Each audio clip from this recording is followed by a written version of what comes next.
How to apply for the Medicare card for the first time in Australia.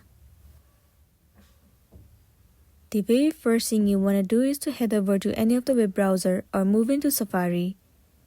Once you are in here, in the search bar, search for Medicare Australia. Now you have to move into this site. It will land you on the official page of Medicare.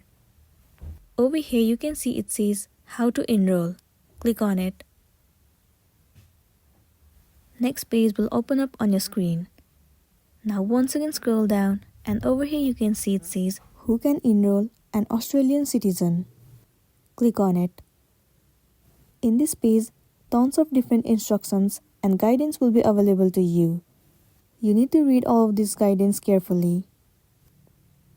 Now scroll all the way down and over here you can see how to enroll. So what you want to do is you have to move into the website of MyGov. One form will appear on your screen. You have to fill up all of the information. After completing that enrollment form, the Medicare card will be applied successfully and then you'll be good to go. So that's all for today, and this is simply how you can apply the Medicare card for the first time in Australia. Make sure to smash the like button and consider subscribing if you found this video helpful. We'll see you in the next one.